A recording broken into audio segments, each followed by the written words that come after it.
Millions of people drive this road every year. 18-wheelers, families on vacation, and travelers crossing Louisiana. And almost all of them pass within just a few miles of a place where one of the most famous stories of the 20th century came to an end. But the strange part? Most people don't even know it's here. Because tucked away down a quiet road in a tiny town called Gibsland is the place where a story that once captivated the entire country finally came to an end. But the story didn't start here. It started with two young people meeting during the roaring 20s in a romance that would turn into something far darker than anyone could imagine. And today, we're going to stop and see where the story finally ended.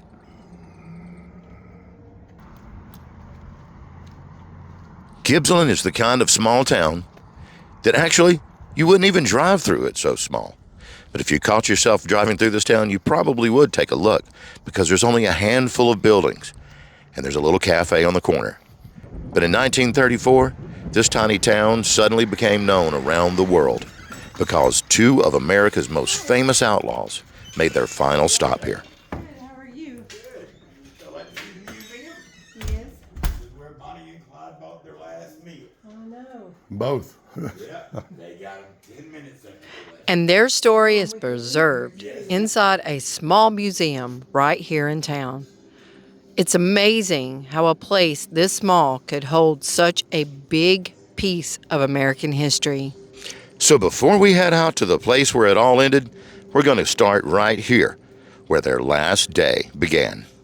Inside this little building is where the story finally gets its names. Bonnie Parker and Clyde Barrow, two young people who met in Texas in 1930. They were barely out of their teenage years. Imagine that, being that young. What began as a romance during the excitement of the Roaring 20s would soon spiral into something the country had never seen before. A crime spree that stretched across multiple states. Bank robberies, shootouts, newspaper headlines that turned them into legends and villains.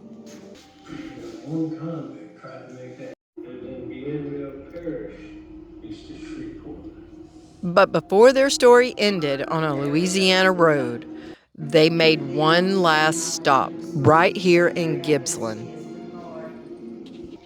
Before the ambush that would end their lives, Bonnie and Clyde stopped here at a small cafe.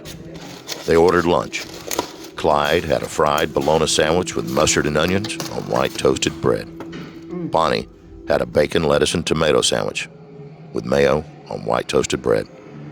One can almost imagine the thick bakery bread those sandwiches must have been folded into, rattling inside of a heavy paper grocery bag as they carried their lunch with them and headed out of town. And the cafe still serves those same exact sandwiches today. So this might actually be the closest we can get to experiencing one of their last normal moments. This museum holds pieces of a story that once filled newspapers across America. Photographs, artifacts, details of a crime spree that shocked the country during the Great Depression. At the time, Bonnie and Clyde were both feared and strangely romanticized. The two young rebels against a broken system.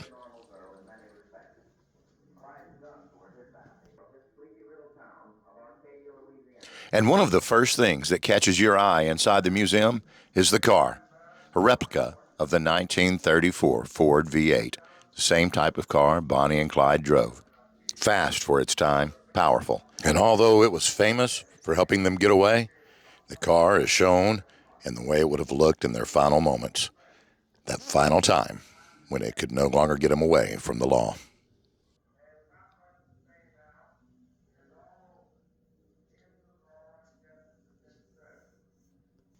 Look, they have a Bonnie and Clyde festival here every year.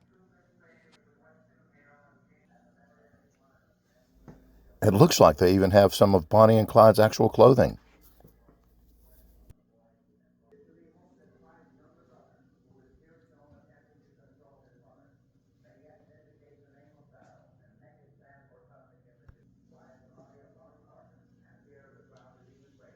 Is that their death certificates? I think so, and it looks like it's from the local coroner.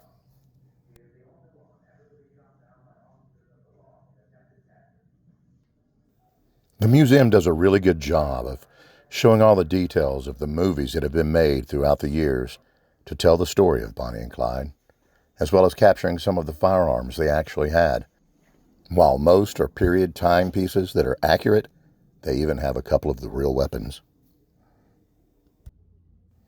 You have to remember, this was in the 1930s. They had black and white cameras and newspapers and magazines. The radio would spread the news like wildfire, and they became extremely popular.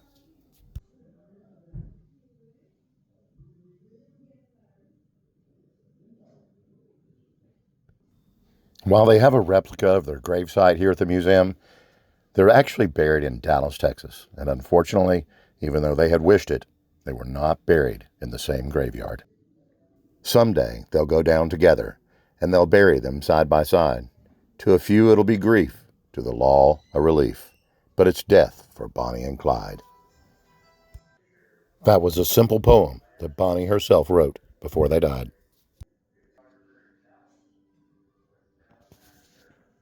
Here's Clyde's sunglasses.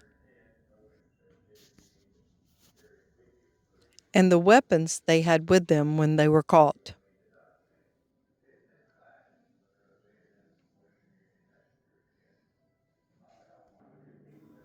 And supposedly, this is the only paper in existence that they both signed.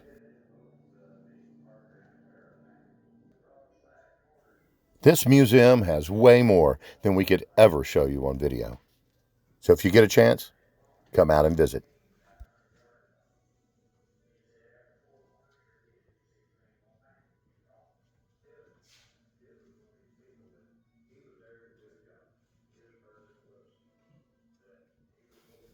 Here's an end of watch plaque for all of the peace officers that lost their lives needlessly.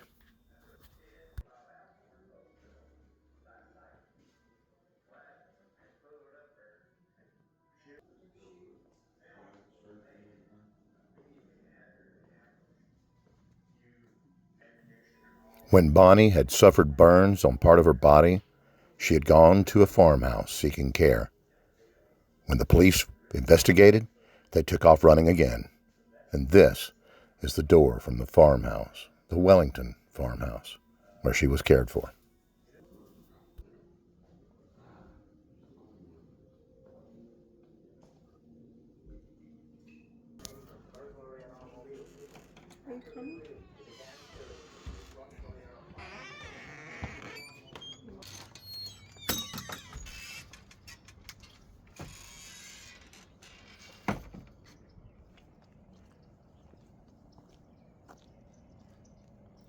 Here's one last look at the building that housed the café and the site of the last stop for Bonnie and Clyde.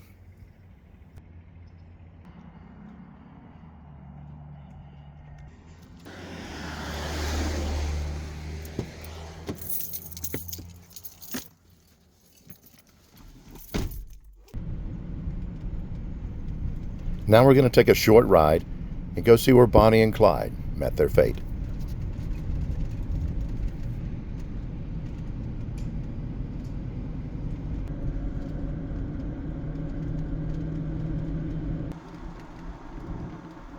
Some of these older houses, you just know that they were likely around when Bonnie and Clyde were here.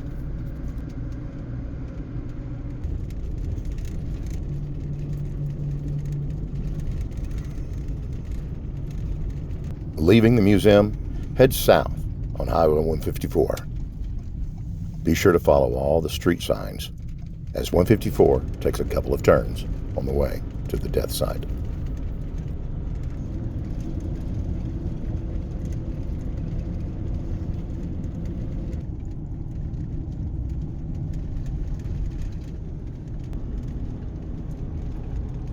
Just a few miles outside of town, on a quiet Louisiana road, the story came to its final chapter. Lawmen had been waiting, hidden, watching the road. They knew Bonnie and Clyde would eventually pass through here, and they had been planning the ambush for days. And when the car finally appeared, the ambush began.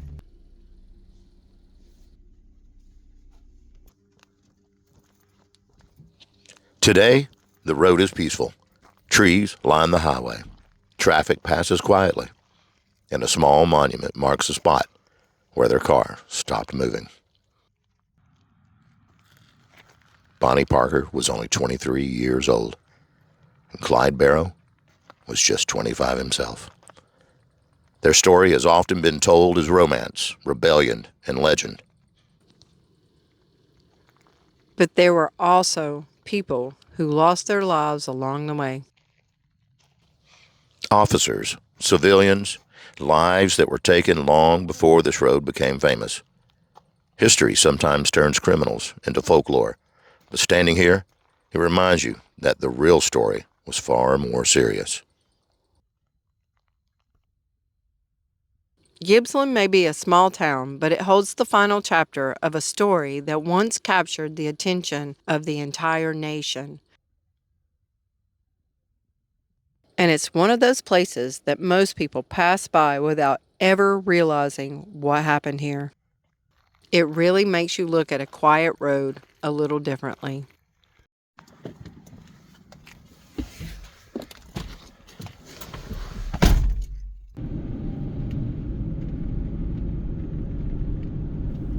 And if you enjoy exploring places like this with us, be sure to like and subscribe, and we'll see you on the next adventure. Good night, everybody. Good night.